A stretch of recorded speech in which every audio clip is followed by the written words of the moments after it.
જંત્રી એટલે શું? ખૂબ સિમ્પલ ભાષામાં કહીએ તો કોઈ પણ પ્રોપર્ટી હોય, ચાહે residential, commercial, industrial, open plot કે ખેતીની જમીન, એના માટે સરકાર એક મિનિમમ ભાવ નક્કી કરે છે. આ ભાવથી નીચે તમે એ પ્રોપર્ટીનો સોદો કરી જ શકતા નથી. આ મિનિમમ સરકારી ભાવને જ જંત્રી કહેવામાં આવે છે. જંત્રી મુખ્યત્વે બે પ્રકાર આધારિત હોય છે. ફર્સ્ટ, લોકેશન પ્રમાણે. સેકન્ડ, પ્રોપર્ટીના ટાઈપ પ્રમાણે. લોકેશન બદલાય એટલે જંત્રી પણ બદલાય છે. જેમ કે અમદાવાદ એક રેટ હોય અને સુરત અલગ રેટ હોય. એ જ રીતે એક જ સોસાયટીમાં રેસિડેન્શિયલ અને કોમર્શિયલ પ્રોપર્ટીની જંત્રી પણ અલગ અલગ હોય છે.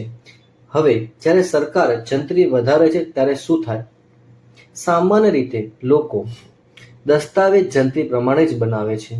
એટલે જંત્રી વધે એટલે જંત્રીની રકમ પણ વધે, અને દસ્તાવેજની રકમ વધે એટલે સ્ટેમ્પ ડ્યુટી પણ વધારે ભરવી પડે. આથી સીધો ફાયદો કોને થાય? સરકારને. કારણ કે એની આવક, રેવન્યુ વધી જાય છે.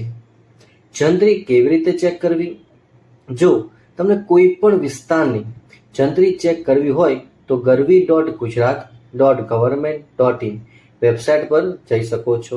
ત્યાં તમને જિલ્લાવાર PDF ફાઇલ મળી જશે, જેમાં દરેક વિસ્તારની ડિટેલ જંત્રી આપેલી હોય છે. એક સરળ ઉદાહરણ માની લો, કોઈ પ્રોપર્ટીની એકચ્યુઅલ કિંમત 1 કરોડ છે, પણ લોકો 30 લાખનો દસ્તાવેજ બનાવે છે અને બાકીની રકમ કેશમાં આપે છે.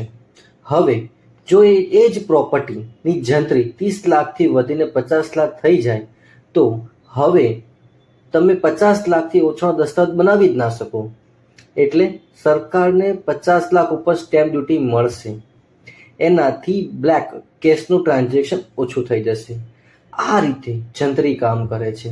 સરકાર માટે આવક વધારવાનો ટૂલ અને પ્રોપર્ટી માર્કેટ વધુ ટ્રાન્સપરન્ટ બનાવવાનો એક રસ્તો.